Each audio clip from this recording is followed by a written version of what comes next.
మనిషి ఎలా భావించవలసిన స్థితి వచ్చింది అంటే, తల్లి కడుపులో ఉన్నప్పుడే మనం సుఖంగా ఉన్నాం, బయటపడిన తర్వాత సుఖం అనేది ఈ ప్రపంచంలో ఉందా అసలు అని ఆలోచించే స్థితి వచ్చింది.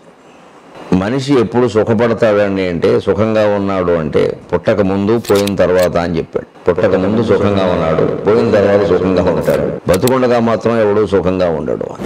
ఎందుకు ఇంత వ్యతిరేక వ్యాఖ్యానం జీవితం గురించి తత్వవేత్త నోట వచ్చింది? మొత్తం మన జీవితాన్ని నిర్మాణం చేస్తున్నదంతా మన శరీరం కాదు, సమాజం కాదు, ఏ ప్రకృతి శక్తులు కాదు, ఏ దేవుడు కాదు, మన మనస్సు. న జీవో న సంకల్పక న దేహో న ఇంద్రియాణి వరంతప మన ఏవ మనుష్యాణం కారణం బంధ మోక్షయో. దేహం కానీ, జీవుడు కానీ, సంకల్పం కానీ ఏది కాదయ్యా, ఇంద్రియాలు అసలే కాదయ్యా. కాళ్ళు చేతులు కళ్ళు ముక్కు ఏం చేస్తాయి? అవి శవానికి కూడా ఉన్నాయి కదా. నోటి దగ్గర కూడు లాగేసేటువంటి రాక్షసులు తయారయ్యారమ్మా. ఈ ప్రపంచంలో బతకడం ఎలాగా? నీ ఒళ్ళో ఉన్నప్పుడు, నీ కడుపులో ఉన్నప్పుడు నాకు ఈ బాధలేం లేవు. అంచేతన మళ్ళీ నీ ఒళ్ళో పడుకోబెట్టుకోమ్మా. 50 ఏళ్ళు వచ్చినా పర్వాలేదు, 60 ఏళ్ళు వచ్చినా పర్వాలేదు, తల్లి తల్లే కదా. ఢిల్లీకి రాజైనా తల్లి కొడుకే కదా. నీ ఒళ్ళో పడుకోబెట్టుకో. నాకు కాశీవాసమైనంత భాగ్యం అది. నిరుద్యోగ సమస్య అనేది ఒక 50 ఏళ్ల క్రితం ఈ దేశంలో లేదు. అది సమస్యగా అనిపించలేదు. అసలు ఉద్యోగాలు అందరికీ అవసరం లేదు, అవసరం అని భావించలేదు. పల్లెటూళ్ళు వాళ్ళు పల్లెటూళ్ళలోనే ఉండేవారు, వ్యవసాయం చేసుకునేవారు. 10 ఎకరాల పొలం నాకు ఉద్యోగం దేనికి పని లేక ఎవరి దగ్గర పాలిధానం చేయడం చేసేవాడు కాదు, అవమానంగా భావించేవాడు. నాకేం పని అనేవాడు. ఆ రోజుల్లో ఎలా ఉండదంటే, ఎవరికైనా ప్రభుత్వ ఉద్యోగం వస్తే అది పోస్ట్ ఆఫీస్ ఉద్యోగమైనా పర్వాలేదు, ఏదైనా పెద్ద పోస్ట్ అయినా పర్వాలేదు, శాశ్వతం. ఇంకా మా ఉద్యోగం వచ్చిందండి మా వాడికి స్థిరపడిపోయాడు అనేవారు. ఎన్ని బతుకుతాడో ఎవరు చెప్పలేదు, మధ్యలో వెళ్ళిపోతాడో తెలియదు, అంటే వాడు వెళ్ళిపోతాడు. ఇంత దారుణంగా తయారైంది పరిస్థితి. దీనికి అన్నిటికీ ముఖ్యమైనదండి మైండ్ మేనేజ్మెంట్. వాళ్ళు మన మేనేజ్మెంట్ స్కిల్స్ అనే ప్రధానమైన అంశం మీద, నిర్వహణ సామర్థ్యం అనే అంశం మీద మనం మాట్లాడుకోబోతున్నాం.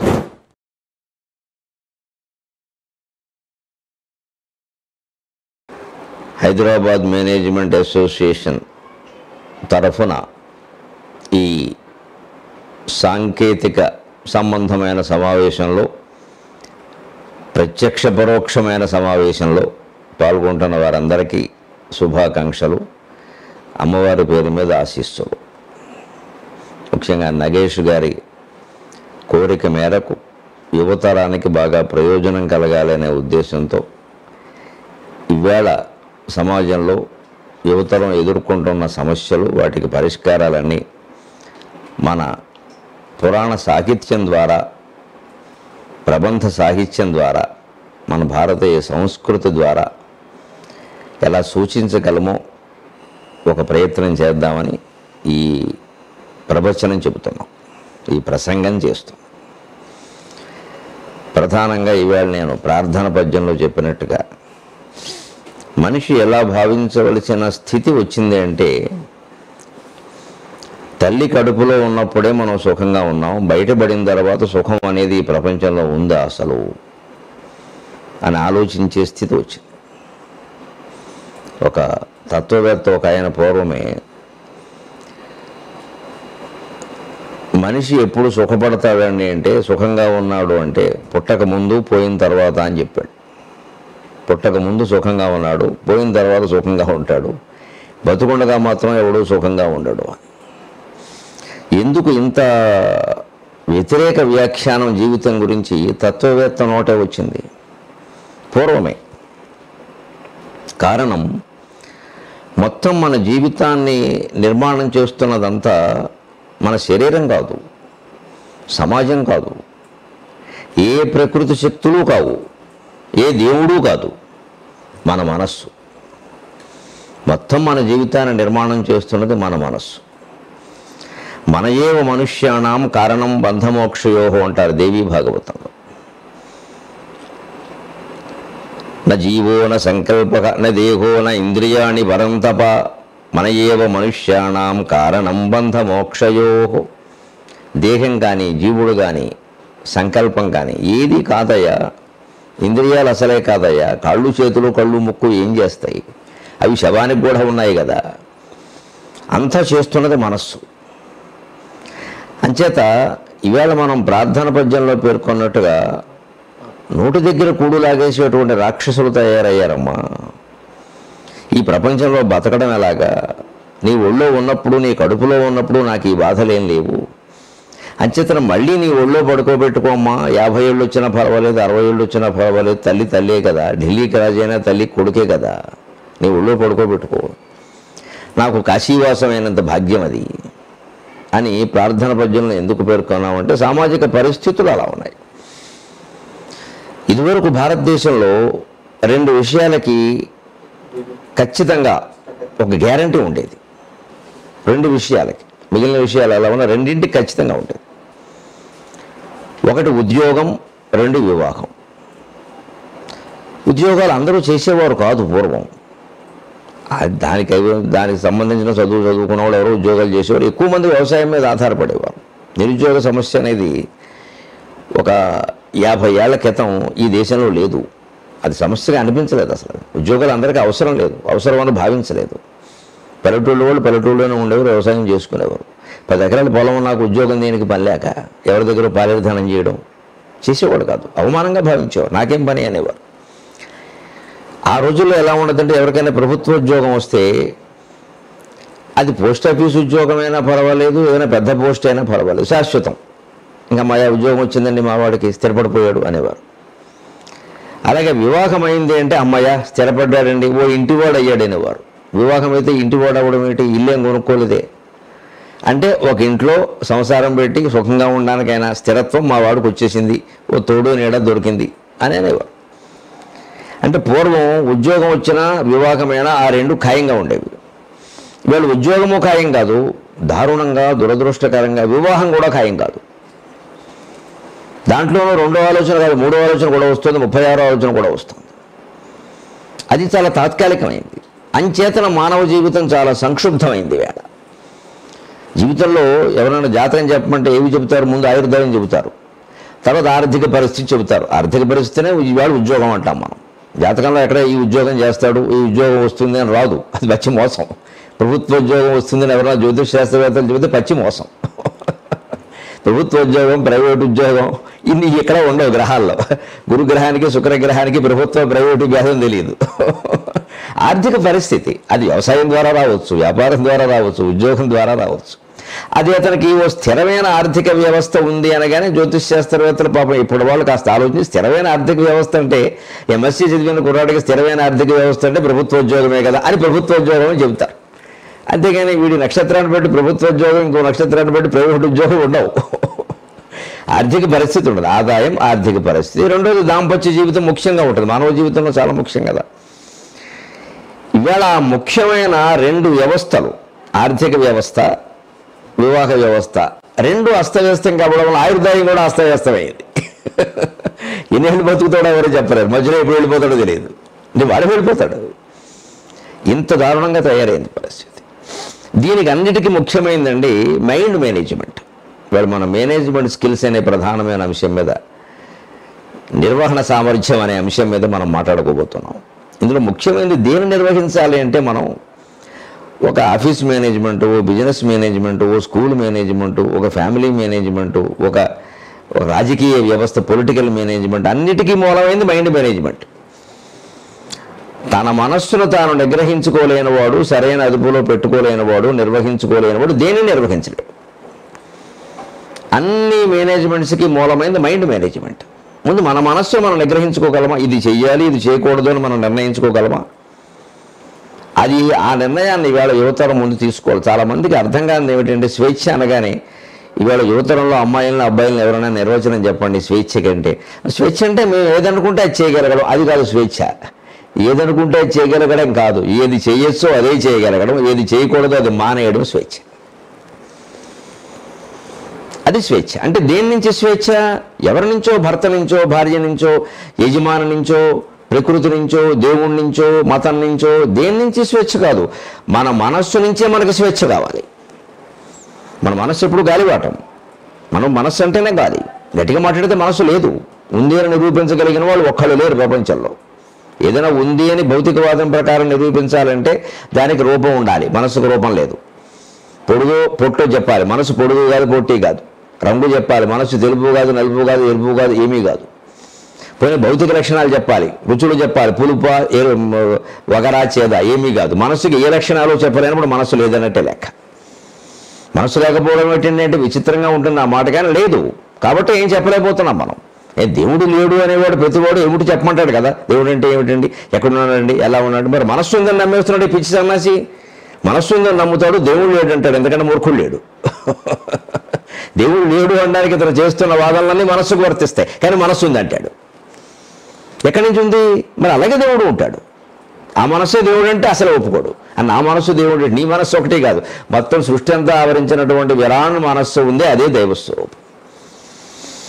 అది అనేక రకాలుగా పెడుతుంటుంది గాలివాటం. అది ఆ గాలివాటం మనస్సుని తానే మనస్సు, తానే ఆలోచన కాబట్టి, ఆలోచన నిగ్రహించుకునేది కూడా తానే కాబట్టి, ఎక్కడ ఆపాలో అక్కడ ఆపాలి అంటే మహాతత్వవేత్తలు చెప్పినట్టుగా మనం ఆపకూడదు, ఆగిపోయేలా చూడాలి. చూస్తే ఆగిపోతుంది. ప్రేక్షితాతు వినశ్యతి అప్రేక్షితాతు స్ఫురతి అంటారు యోగ వాసిష్టంలో మనస్సు గురించి. నువ్వు చూస్తే అది ఆగిపోతుంది, చూడకపోతే ముందు పెడుతూ ఉంటుంది అంటారు. మనస్సు నుంచి మనం వేరుపడి మనస్సును చూడాలి. మనం వేరు, మన ఆలోచన వేరు కాదు. You are what you think అని ఇంగ్లీష్లో కూడా చెబుతారు. నీ ఆలోచన నువ్వు. అంటే మన ఆలోచనే మనమైనప్పుడు మనం వేరుపడ్డామంటే ఆలోచన ఆగిపోతుంది అప్రయత్నంగా. మనం లేకుండా ఆలోచన సాగే ప్రశ్న లేదు. నేనే ఆలోచనని గ్రహిస్తే చాలు, ఆలోచన ఆగిపోతుంది. నేను వేరు, ఆలోచన వేరు అనుకోవడం వల్ల ఏదో శత్రువుని జయించినట్టుగా ఆలోచన జయించాలి, ఆలోచన అదుపులో పెట్టాలి, ఆలోచనని మార్చుకోవాలి, ఆలోచనని పాజిటివ్ చేయాలి, నెగిటివ్ చేయాలి, ఇన్ని చేస్తున్నాం. అసలు ఆలోచనే మనం. అంచేత నువ్వు ఎలా ఉంటుంది నీ ఆలోచన అలాగే ఉంటుంది. నువ్వు ఉండడమే అంతే, ఇంక చేసేదేం లేదు అక్కడ. అలా ఉండలేం మనం. ఏదో అవ్వాలి, ఏదో చెయ్యాలి, ఏదో సంపాదించాలి, ఏదో గుర్తింపు పొందాలి, ఏదో పేరు తెచ్చుకోవాలి. ఈ మొత్తం ఈ మాయలో పడిపోతాం. ఈ మాయలో పడిపోయిన వాడికి 60 ఏళ్ళు కాదు, 70 ఏళ్ళు కాదు, 80 ఏళ్ళు వచ్చినా బయటపడే అవకాశం రాదు. అంటే అన్ని మేనేజ్మెంట్స్కి ముందు మైండ్ మేనేజ్మెంట్ అనేది ముఖ్యం. ఇవాళ మనం ప్రధానంగా ఆ మనస్సును నిగ్రహించుకోవడం ద్వారా, రకరకాల ఉపాయాల ద్వారా, మన రామాయణ భారత భాగవతాలు చెప్పినటువంటి ఉపాయాల ద్వారా, వేదశాస్త్ర పురాణ సాహిత్యం చెప్పినటువంటి ఉపాయాల ద్వారా మనం ఎలాగా జీవితాన్ని, సంసారమైనా, ఉద్యోగమైనా, ఒక వ్యాపారమైనా, ఏదైనా ఎలా నడపగలము అనేది మనం ప్రధాన అంశంగా మాట్లాడుకుంటాం. ఇదంతా మనోనిగ్రహం మీద ఆధారపడి ఉంది. మనస్సును నిగ్రహించుకోకుండా ప్రకృతి ఏదో మారాలి, పరిసరాలు ఏవో మారాలి, ప్రభుత్వం ఏదో మారాలి, ఏమీ మారదు. మన మనస్సు మారద్ది. ఎందుకంటే మన మనస్సు నుంచే అవన్నీ ఏర్పడ్డాయి. ముఖ్యంగా ముందు మేనేజ్మెంట్ స్కిల్స్లో ఇటు కుటుంబం బాగుండాలన్నా, ఉద్యోగం బాగుండాలన్నా, వ్యాపారం బాగుండాలన్నా, అసలు మనిషి జీవితం బాగుండాలంటే మనిషి ఏది అలవాటు చేసుకోవాలో అది మనకి అదృష్టవశాత్తు కరోనా దేవత నేర్పేసింది. లాక్డౌన్ కారణంగా కొన్ని కోట్ల మంది, ప్రపంచంలో సగానికి పైగా జనాభా ఇంట్లోనే ఉండి ఏం దొరికితే అది తిన్నారు, ఏది ఉంటే అది కట్టుకున్నారు. గుమ్మం దాటకుండా 60 రోజులు గడిపేశారు. గుమ్మం దాటకుండా కనీసం 60 రోజులు గడిపారు అందరూ కూడా. ఇవాళంటే బయటకు వస్తున్నారు మళ్ళీ. కానీ అంటే మనకి తెలియకుండా మనం ఎంత పొదుపుగా బతకగలమో మనకు అర్థమైపోయింది. ఏమీ లేకపోయినా ఉండగలమో అని అర్థమైంది. ఎవరితోనూ ఎక్కువ మాట్లాడకపోయినా ఉండగలమో అని అర్థమైంది. అనేక సౌకర్యాలు, భోగాలు అని మనం అనుకునేవి లేకపోయినా మనం ఉండగలము అని అర్థమైంది. ఇన్ని నేర్పినటువంటి కరోనా శత్రువు ఎలా అవుతుందండి? మన మిత్రుడది, మనకి నేర్పింది అది. దాన్ని మన పూర్వులు ఎప్పుడో చెప్పారు. నీకు ఉన్నదాంటో గడుపుకో, ఉన్నదాంటో గడుపుకో, ఎవరిని అడక్కు, చెయ్యి చాపకు, అప్పు చెయ్యకు, ఉన్నదాంటో గడుపుకో. అది మనం మర్చిపోవడం వల్ల ఇవాళ చాలా ఇబ్బందులు పడుతున్నాం.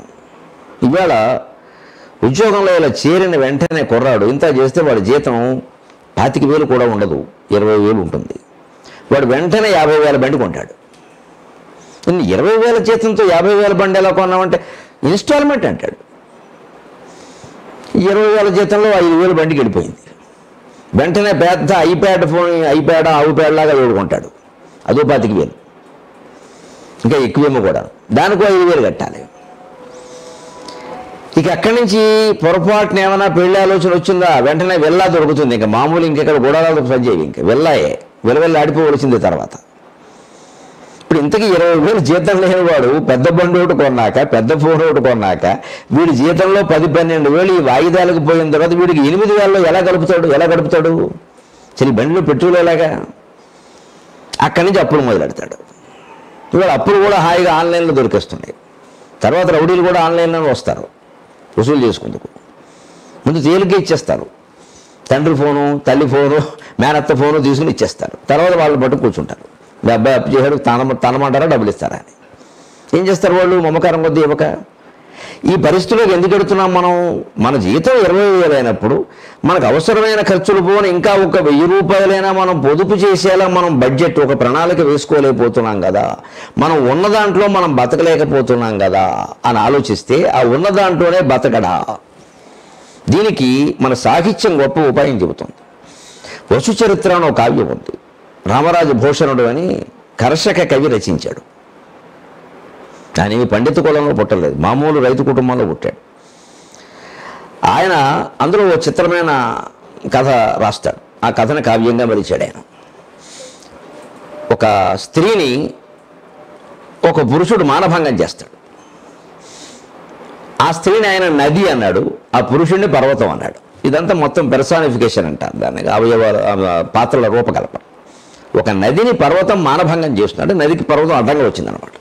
స్త్రీని పురుషుడు మానభంగం చేసినట్టే వర్ణిస్తాడు అతను.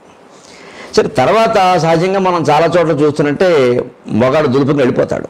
మరి ఆడదానికి కన్నదానికి పిల్లల్ని పెంచుకోవడం తప్పదు కదా. ఈ నది తనకి 2 పిల్లలు పుడితే 2 పిల్లల్ని పెంచిందిట నది. వాడు ఏదో వెళ్ళిపోయాడు మగాడు, వాడితో సంబంధం పెట్టుకోవడం నాదే తప్పు, అవకాశం ఇచ్చాను. సరే, అయినా మరి నేను పిల్లల్ని కన్నాను, నా శరీరం నుంచి పుట్టారు పిల్లల్ని నేను ఎలా వదిలేస్తాను? తర్వాత భగవంతుడు అన్నాడు అన్నిటికీ నేను ధర్మంగా ఉంటాను. ఆయన బాబు ఆవిడ మంచి ఇల్లాలు, తను పెళ్లి చేసుకుందాం అనుకుంది, వాడు చేసుకోలేదు, అది వేరే విషయం. అందుకని ఆ 2 పిల్లల్ని పెంచిందిట. 2 పిల్లలు ఎలా పెంచిందిట విచిత్రంగా, బయట నుంచి ఏ వస్తువు తేకుండా నదిలో ఉన్న వస్తువులను ఉపయోగించి పెంచిందిట 2 పిల్లల్ని. ఇవాళ 50,000 లేనిదే ఒక్క పిల్లాన్ని పెంచలేం మనం, ఒక్క పిల్లాన్ని పెంచలేం మనం. ఎందుకంటే ఒక్క పిల్లకు కూడా మనం పెద్ద డ్రెస్సు, పెద్ద డాక్టరు, పెద్ద బెల్టు, పెద్ద పక్క, ఇంకా దానికో మహారాజు వైభవం. పెంచుకున్న కుక్క పిల్లకి ఎంత చేసేవాడు కొడుకు ఎంత చేస్తాడు? ఇంత పెంచుకున్నాం మనం. కానీ నది ఎలా పెంచింది అంటే పిల్లల్ని ఏమీ పెంచుకోకుండా జలకములార్చి పాండు జలజచ్చద పాళిక గప్పి తమ్మి సంకుల తెలితేనె నుగ్గులిడి కొందరగల్ కదలించు కల్వ తొట్టెలల కుమారు కూతును ఘటించి భజించు నదీలలామా కోమల కుముదాగ తాళికుల మంజురవంబున జొలవాడుచుం జలకములార్చి.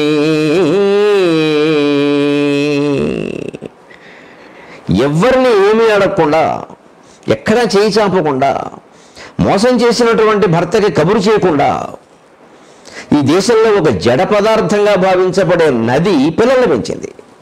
మనుషులు మనం పెంచలేమా? ఆడది మగాడు సమస్య కాదు, మోసం ఎవరు చేశారనేది సమస్య కాదు. మోసానికి గురైతే మనం మోసానికి గురవచ్చు, వాళ్ళ మీద మనం ఆరోపణలు చేయొచ్చు, కేసు పెట్టచ్చు, శిక్ష వేయించవచ్చు. కానీ ముందు పని ఆకూడదు కదా, పిల్లల్ని పెంచాలి కదా. ఆడది అలా వదిలేయలేదు, పెంచింది. ఎందుకు పెంచాలని అనుకుంది? జలకములార్చి, తాను నది కాబట్టి నదిలో నీళ్ళతోనే స్నానం చేయించింది. నీళ్ళకి ఎక్కడికి వెళ్ళకలేదు, తనే నది. పాండు జలజచ్చద పాళిక గప్పి, నదిలో తామర పూలు ఉంటాయి, కలువ పూలు ఉంటాయి. ఆ తెల్ల తామర పువ్వు రేకులు నెయ్యితోటి ఒళ్ళంతా తుడిచింది. ఎంత అదృష్టం అండి ఆ పిల్లలకి. దిక్కుమాలని టర్కీ టవల్స్ పెట్టుకుని 10 మంది వాడేసిన తువ్వలతో తుడుతున్నారు మనకి మళ్ళీ కరోనా వచ్చేలాగా. తెల్ల తామర పువ్వు రేకులతో ఒళ్ళు తుడిచిందిట తల్లి పిల్లకి. ఆ పిల్ల ఎంత అదృష్టవంతురాలు. ఇప్పుడు తామర పువ్వు రేకుతో ఓసారి చూసాక మళ్ళీ తుడవడానికి వీల్లేదు, అది ఈజెండుతో. పైగా నష్టమేం లేదు. ఆ తామర పువ్వు రేకు నదిలో పడినా నష్టం లేదు, గట్టి మీద పడినా నష్టం లేదు. నదిలో పడిందా హంసక ఆహారం, గట్టి మీద పడిందా మరోటేదో మొలుస్తుంది, ఇబ్బంది లేదు. అంత హాయిగా ఉండేది పూర్వకాలపు జీవనం, ఎక్కడా అనారోగ్యాల పరిస్థితులు లేవు. ఆ తెల్ల తామర పువ్వు రేకులతో స్నానం చేయించిన ఒళ్ళు తుడిచిందిట. పాండు జలజచ్చల పాలికి గప్పి, వాటిలోనే ఇంకాస్త శుభ్రంగా ఉండే వాటిని చూసి కాస్త తువ్వాల కింద చుట్టుంది. అంటే తల్లులు పిల్లలకి స్నానం చేయించినప్పుడు ఆ నీళ్ళ గదిలోంచి బయటికి తీసుకొస్తూ మంచి ఒత్తుగా ఉండి తువ్వాలు చుట్టూ చుడతారు, వెచ్చగా ఉండాలని. అలా చుట్టిందిట తామర పువ్వు రేకుల్ని. మరి సహజంగా పిల్లాడికి స్నానం అవగానే ఆకలి వస్తుంది, పాలిస్తారు కదా. మరి నది ఏం పాలిస్తుంది? నీళ్ళు ఇస్తే చస్తాడు. పాలిచ్చేది ఎక్కడి నుంచి? తమ్మి సంకుల తెలితేనె నుగ్గులిడి, ఆ తామర పువ్వుల్లోంచి స్రవించేటువంటి తేనె బిందువుల్ని ఆ తామర పువ్వు రేకుతోనే ఉగ్గు గిన్నెగా తీసుకుని ఆ తేనె బొట్లు పిల్లకి నాకించిందట. ఎంత అదృష్టం అండి. తేనెతో పెరిగిన పిల్ల ఎలా ఉంటుంది? తేనెతో పెరిగిన పిల్ల ఎలా ఉంటుంది? మన సంప్రదాయంలో గొప్ప విశేషం ఏమిటంటే చిన్నపిల్లల్ని మొట్టమొదటిసారి ఉయ్యాల నుంచి దిగి అడుగులు వేసినప్పుడు అరిసెల మీద నడిపిస్తారు. మరేమి లేవా నడిపించడానికి, అరిసెల మీద ఎందుకు నడిపించడం అంటే, నాన్న ఈ భూమి మీద నువ్వు వేసే ప్రతి అడుగు సమాజానికి తీపి పంచిపెట్టాలి, చేదు పంచిపెట్టకూడదు. ఇది మన ఉద్దేశం. ఏదో అరిసె గుండ్రంగా ఉంటుందని కాదు, గుండ్రంగా ఉండేవి చాలా ఉన్నాయి. తీపి మీద అడుగులు, మొట్టమొదటి అడుగు తీపి మీద, తీపి పదార్థం మీద వేయించడంలో ఉద్దేశం ఏంటంటే, ఈ భూమి మీద నువ్వు ఏం చేసినా నువ్వు వేసే ప్రతి అడుగు ఈ భూమికి తీపి పంచిపెట్టాలి. ఇంత గొప్ప సంస్కృతి మనది. దేన్ని కోల్పోతున్నాం మనం, దేని గురించి మాట్లాడుకుంటున్నాం? ఇవాళ పుస్తకాల్లో ఉందా ఈ విషయం ఎక్కడైనా? అలాగా తల్లి ముందు తేనె తాగించింది. అంచేతన ఆ పిల్లలు తండ్రి చేసినటువంటి అపకారాన్ని మరెవరికి చేయరు. వాళ్ళు తండ్రి దుర్మార్గుడైతే కావచ్చు, వదిలేయండి, కానీ ఆ పిల్లలు దుర్మార్గుడు కోరా. తల్లి అలా పెంచలేదు. తండ్రి మీద నేరాలు చెప్పి కష్ట తీర్చుకునేలా నువ్వు మీ నాన్నని చంపాలంటే అది పెద్ద క్రైమ్ సినిమా అవుతుంది. అది పిల్లల జీవితాలు పడిపోతాయి. మహాపకారం చేసి అత్యాచారం చేసిన వాడికి పుట్టిన పిల్లల్ని కూడా సమస్తాచార సంప్రదాయాలు తెలిసే విధంగా పెంచింది ఆవిడ. ఇప్పుడు త్యాగమూర్తి అంటే ఎవరు? ఆదర్శ వ్యక్తి అంటే ఎవరు? ఆ తల్లి కదా, ఆ శుక్తిమతీ దేవి కదా, ఆ నది కదా. తొలితేనె ఉగ్గులేడు. ఎందుకని ఆ తొలితేనెలు అంటే సూర్యకిరణం ఇలా పడగానే, తామర రేకులు గుచ్చుకోగానే పడినటువంటి తేనె బిందువులు వాటిని నాకించిందిట. ఆ తేనె తాగిన వాడు తప్పు చేస్తారా? మధురంగా ఉంటుంది జీవితం అంతా. మధుర పదార్థం సేవించారు. మాట మధురమే, మనస్సు మధురమే. తెలితేనె ఉగ్గులేడి. అబ్బాయిని వెంటనే కాస్త కడుపులో పడగానే, మామూలుగా పెద్దవాళ్ళు కూడా భుక్తాయాసం కసి పడుకుందాం అనిపిస్తుంది. మరి చిన్నపిల్లలకి వెంటనే నిద్ర వస్తుంది. పడుకోబెట్టారు కదా, నదిలో ఎక్కడ పడుకోబెడతారు? పడుకోబెడితే మునిగిపోతారు. అది దాంట్లోనే ఉయ్యాల తొట్టులు లాంటివి చేసిందిట. కల్వ తొట్టెల కుమారు కూతును ఘటించి భజించు నదీలలామా. కల్వ పూల తొట్టెలు కొంచెం తామర పూల తొట్టెల కంటే కొద్దిగా విశాలంగా ఉంటాయి. అందుకని ఈ ఇద్దరు కవల పిల్లలు కూడా కావడం వల్ల వాళ్ళిద్దరు ఒకచోటే పడుకుంటారు. మళ్ళీ విడిగా పడుకోబెడితే పడుకోరు. వాళ్ళు కవల పిల్లల్లో అదో లక్షణం ఉంటుంది. ఇద్దరిని ఒకచోట పడుకోబెట్టాలి. కాళ్ళలో కాళ్ళు పడిపోతూ ఉంటాయి. ఎవరి కాళ్ళు ఎవరో కూడా గుర్తుపట్టలేము మనం. ఎవరి కాళ్ళు ఏవో గుర్తుపట్టలేం. కవల పిల్లలు అలాగే ఉంటారు. ఆడా మగ అయినా కూడా అలా ఉంటారు సుమారుగా. ఎందుకంటే ఒక క్షణంలో పుట్టారు వాళ్ళు. వాళ్ళ లక్షణాలు మించుమించు ఒకలా ఉంటాయి. అందుకని వాళ్ళు ఎప్పుడు ఒక మంచం మీదే పడుకోబెడతారు. ఇద్దరు పిల్లలు విడిగా ఉంటే ఇద్దరిని చోరో మంచం మీద పడుకోబెట్టచ్చు. కానీ కవల పిల్లల్ని ఒక మంచం మీద పడుకోబెట్టకపోతే పడుకోరు వాళ్ళు. అందుకని ఆవిడ కలవ తొట్టెల్లో కొంచెం విశాలంగా ఉండే 2 తొట్టెలను చూసి పక్కన పెట్టి పడుకోబెట్టింది. పడుకోబెట్టింది బాగానే ఉందండి. మరి పిల్లలు పడుకోగానే జోలపాట పాడాలి కదా. నది జోలలా పడుతుంటే, నది జోలపాట పెద్ద తరంగాలతో ఘోష మొదలు పెడితే వాళ్ళు లేచిపోతారు పడుకునేవాళ్ళు. జోలపాడించింది. అంటే ఇన్ని ఈవిడ ఏర్పాటు చేసిన తర్వాత, తనే స్నానం చేయించిన తర్వాత నది నీళ్లతోనే, తనే నదిలో ఉండే తామర పూల తేనెను ఉగ్గుగా పట్టించిన తర్వాత, ఆ తామర పూ రేకులతోనే తువ్వాలుగా పెట్టి తుడిచిన తర్వాత, ఆ తామర పూ రేకుల్ని దుప్పటిగా కప్పి పడుకోబెట్టిన తర్వాత, ఇన్ని చేశాక భగవంతుడికి ఏమనిపించిందంటే, ఇక నేనేం చేయకపోతే అలాగా తల్లిని చేసుకుంటోంది అని వెంటనే అక్కడ పెద్ద సంగీత కచేరీలుగా గీతాలాపన ఏర్పాటు చేసేట. కోమల కుముదాగ తాళికుల మంజురవంబు జోలవాడుచు. ఈ కలవపూల్లో ఉండే తేనెను ఆస్వాదించడానికి తుమ్మెదలు వచ్చాయి కదా, ఆ తుమ్మెదలు అక్కడ వాళ్ళు జమ్మంది నాదం అన్నట్టుగా ఝంకారం చేస్తున్నట్ట. ఆ తుమ్మెదల ఝంకారం ఈ పిల్లలకి జోలపాట్లా ఉందిట. ఒక్క వస్తువు బయట నుంచి తేలేదు. స్నానం చేయించింది, ఉగ్గు పెట్టింది, తేనె తాగించింది, దుప్పటి కప్పి పడుకోబెట్టింది, తువ్వాలు పెట్టి తుడిచింది, ఆహారం పెట్టింది, ఆ పైన జోలపాటు కూడా పాటించింది. ₹1 ఆంధ్ర బ్యాంకు వాళ్ళని లోన్ అడగలేదు. ఇవాళ పిల్లాన్ని 1వ తరగతి చదివించాలంటే 3 బ్యాంకుల్లో అప్పు చేయాలి. వీడి చిన్నప్పటి నుంచే నా చదువు కప్పు, నా పెళ్లి కప్పు, నా జీవితానికి కప్పు. వీడి జీవితానికంతా అప్పు కప్పే. ఇంకా అప్పుతోనే పెంచుతున్నాం, అప్పుతోనే పెరుగుతున్నాం. అది కూడా మీకు ఆశ్చర్యం. తెలుగు భాష అప్పు అంటే నీరని కూడా అర్థం ఉంది. ఆ నది కూడా అప్పుతోనే పెంచింది. అప్పు అంటే నీరు. అబ్జం అంటారు పద్మాన్ని. ఎందుకంటే అబ్జాయితే ఇది అబ్జం. పద్మం నీటిలో పుట్టింది కాబట్టి అబ్జం అన్నారు. అప్పు అంటే నీరని అర్థం ఉంది. అందుకే అప్పులతోనే పెంచింది. ఆ తెల్ల నీళ్ళతో పెంచింది. మనం అప్పులతో పెంచుతున్నాం. మనం అప్పుల పాలైపోతున్నాం. అంటే మేనేజ్మెంట్లో మనం ముఖ్యంగా కుటుంబమైనా, కార్యాలయమైనా, వ్యవసాయమైనా, వ్యాపారమైనా నేర్చుకోవలసింది ఉన్న దాంట్లో సర్దుకోవడం ఎలాగా. మన దగ్గర పాత చీరలు ఉంటే డోర్ కర్టెన్స్ కింద వాడగలిగినప్పుడు కొత్తగా డోర్ కర్టెన్లు కొనకూడదండి. ఈ పాత చీరలు ఏం చేస్తాం? అవి చాలా అందంగా ఉంటాయి. అందులో పట్టు చీరలు కూడా ఉంటాయి. అవి పెట్టుకొచ్చినాయి. ఆలోచన ఎవరికి రాదు. ఇప్పుడు డోర్ కర్టెన్ షాప్ అని ప్రత్యేకంగా ఉంటుంది. అదే డీసీ షాప్ అని పెడతాడు వాడు ప్రత్యేకంగా. మొత్తం డైరెక్ట్ కరెంట్ అనమాట అది. డీసీ అంటే మొత్తం చేసేస్తాడు షాక్. దానికో పెద్ద గుడ్డ, దానికో పెద్ద అంచు. అది మళ్ళీ అమెరికా నుంచి వస్తుంది. దాని మొత్తం ఒక్కొక్క కట్టెలు 10,000 అంటాడు వాడు. ఒక కొనుక్కుంటాం. ఇంత చేసి ఊగే కట్టెను గాలి ఆడకుండా చేసే కట్టెను 10,000 పెట్టాలా? పాత చీర పెడితే అయిపోయేది దానికి. మేనేజ్మెంట్ అంటే ఇది. ఉన్న దాంట్లో సర్దుకోవడం మేనేజ్మెంట్, కానీ కావలసినవన్నీ తెచ్చిపెట్టుకోవడం మేనేజ్మెంట్ కాదు. అది మేనేజ్మెంట్. ముందు మనం సంసారాలైనా ఉద్యోగాలైనా యువతరం నేర్చుకోవాల్సింది. పొదుపు ఎలాగా ఉన్న దాంట్లో ఎలా సర్దుకోవాలి. సైకిల్ విరిగిపోయింది, ఆ ముందు టైర్ ఎలా వాడచ్చు, వెనకాల ఊసలు ఎలా వాడచ్చు, ఆ విరిగిపోయిన క్యారేజీ ఇంకా దేనికి వాడచ్చు, ఆ చిరిగిపోయిన సీట్ ఇంకా దేనికి వాడచ్చు అని వాడితే సైకిల్తో కొత్త వస్తువులు 3-4 తయారవుతాయి. పాత సైకిల్తో కొత్త వస్తువులు 3-4 తయారవుతాయి. మా చిన్నతనంలో సైకిల్ టైర్లు ఉంటే ఓ తూడికార పెట్టి తిప్పుకుంటూ వెళ్ళేవాళ్ళు ఊరంతా. అదే పెద్ద వ్యాయామం మాకు. ఏ రూపాయి ఖర్చు లేని వ్యాయామం. ఈ క్రికెట్ వాళ్ళకంటే గట్టిగా ఆడేవాళ్ళు. అటు పాత టైర్ తిప్పుకుంటూ వెళ్ళేవాళ్ళు తూటికార పెట్టి. ఏమీ లేదు వాళ్ళు. ఇంకా అందులోనే పోటీలు, నువ్వు ముందా నేను ముందా. సరిపోయింది, అక్కడికి ఆట సరిపోయింది. ఆ టైర్ పాతది, తూటికార ఎప్పుడూ దొరికేది. ఏమో రూపాయి ఖర్చు లేదు. పడితే దెబ్బల ఖర్చు తప్పితే అది కూడా వైద్యం ఖర్చు లేదు. ఇంటికి వచ్చాక పాడడం ఏమిటి, ఆడిన తర్వాత అని శుభ్రంగా గాయం కడిగేసేవాళ్ళు, ఇంత పసుపు రాసేవాళ్ళు, అయిపోయింది. దీనికి పెద్ద యాంటీబయాటిక్, టీటీ ఇంజెక్షన్, ఇన్ని ఇంత హడావుడు లేదు. హాయిగా బతికారు. ఇది మనం మేనేజ్మెంట్లో ఉద్యోగమైనా సరే, వ్యాపారమైనా సరే, ఇల్లు అయినా సరే, సంసారమైనా సరే ఈ పొదుపు అనేది ముందు నేర్చుకోవాలి. అప్పుడు మిగిలినవన్నీ మనకు వస్తాయి. అలాగే మనం ఒక సంస్థ పెట్టాం, పెద్ద సంస్థ పెట్టాం. ఉద్యోగులను ఎలా చూడాలి? సాధారణంగా ఉద్యోగులు అనగానే మనకి ఇవాళ ఆన్లైన్లో ఇంటర్వ్యూలు చేసి ఏవో కొన్ని విషయాలు తెలుసుకుని దాని మీద ఏదో నిర్ణయాలు చేస్తున్నారు. అసలు ఉద్యోగం యొక్క లక్షణం ఉద్యోగంలో చేరేకని తెలియదు. కుడికాలు గడపలో పెట్టినప్పుడే తెలిసింది కాపురం చేస్తుందో చేయదో అని, అప్పుడే తెలుస్తుంది. అసలు ఇల్లాల లక్షణం కాపురానికి వచ్చాక 3 నెలలు అయితే కానీ తెలియదు. ఉద్యోగం యొక్క లక్షణం కూడా 3 నెలలు అయితే కానీ తెలియదు. ఏదో ఆన్లైన్ ఇంటర్వ్యూ ఆయన ఏదో చెప్పడం, మధ్యలో ఐ హ్యావ్ నో ఐడియా అంటూ ఉన్నాం. అబ్బా ఎంత బాగా చెప్పాడు. నో ఐడియా అంటే ఎంత బాగా చెప్పడం అంటే వాడు తెలియదని తెలుస్తుంటే ఓ పక్క, నాకు తెలియదు అన్నదాన్ని కొంచెం మర్యాదగా చెప్పాడు. అంతకంటే తెలియదు అంటే బాగుండదు. I have no idea. Idea కాకపోతే వీడికి ఎయిర్టెల్ ఉంటుంది ఇక్కడ.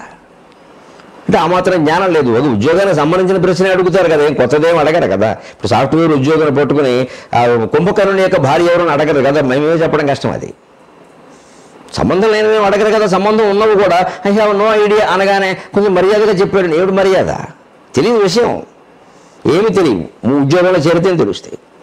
చేరాకే యజమాని నిర్ణయించుకోవాలి. సంస్థలు ఎందుకు దెబ్బతింటూ ఉంటే అంకుర స్థాయిలోనే, స్టార్టప్ స్థాయిలోనే సంస్థలు ఎందుకు దెబ్బతింటాయి, పెద్ద సంస్థలు కూడా ఎందుకు దెబ్బతింటాయి. యజమానికి ఉద్యోగులను అంచనా వేసే విధానం తెలియదు.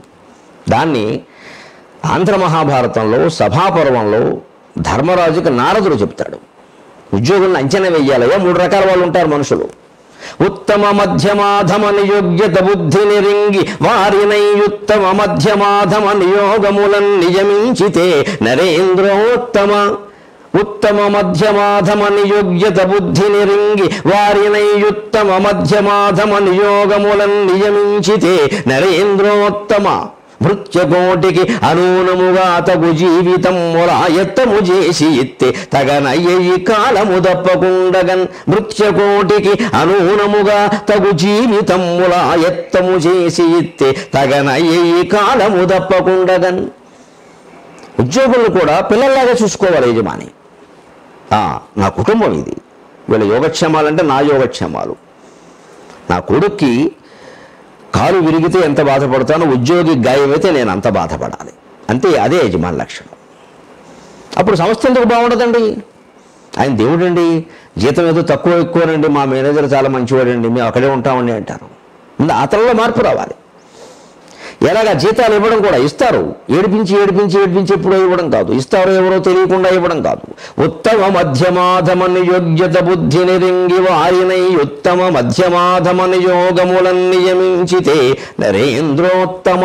ఓ రాజా, ధర్మరాజా, నీ దగ్గర ఉద్యోగస్తులు ఉంటారా? వాళ్ళలో 3 రకాల వాళ్ళు ఉంటారు, చూసుకోవాలి. ఉత్తముడు, మధ్యముడు, అధముడు. ఏమిటి కేటగిరీ అంటే చెప్పకుండానే చేయవలసిన పనిని గమనించి చేసేవాడు ఉత్తముడు. యజమాని వచ్చేసరికి ఆ పని అయిపోయి ఉంటుంది సుమారుగా 75%. నేను ఈ పని నీకు చెబుదాం అనుకుంటున్నానా అంటే, మీకు ఇది అవసరం అని నాకు తెలుసునండి, సంస్థలో ఇంతకాలంగా పనిచేస్తున్నాను నాకు తెలియదండి, నేను చేసి పెట్టేశాను సార్, ఇంక మీరు ఒకసారి చూస్తే ఇంకేమైనా మార్పులు అవసరమైతే చేద్దామంటే యజమాని పొంగిపోతాడు. వెంటనే అతన్ని అసిస్టెంట్ మేనేజర్ చేసేస్తాడు. అమ్మా నేను ఎక్కడికి వెళ్ళినా పర్వాలేదు, ఆయన చూసుకుంటాడు. ఇంకా అతను జీతభత్యాలు గొడవ ఏముంటుందండి, హాయిగా ఇస్తాడు. అది ఉత్తమ ఉద్యోగులు కొంతమంది ఉంటారు, అలాగే ఎప్పటికీ ఉంటారు, యువతరంలో ఉంటారు, ఆ బాధ్యత ఉంటుంది. ఎందుకంటే ఆ తల్లిదండ్రుల పెంపకం అటువంటిది. ఆ యువతరంలో వాళ్ళు ఎలా ఎక్కడి నుంచి వస్తారు, ఆకాశం నుంచి ఊడిపడరావరు, తల్లిదండ్రుల పెంపకం. ఆ ఇంట్లో తల్లి తండ్రి ఇద్దరూ బాధ్యతాయుతంగా ఉండడం, కానీ ఒకరు కొంచెం అటు ఇటుగా ఉన్న రెండో వారైనా బాధ్యతగా ఉండడం వల్ల పిల్లలకి ఆ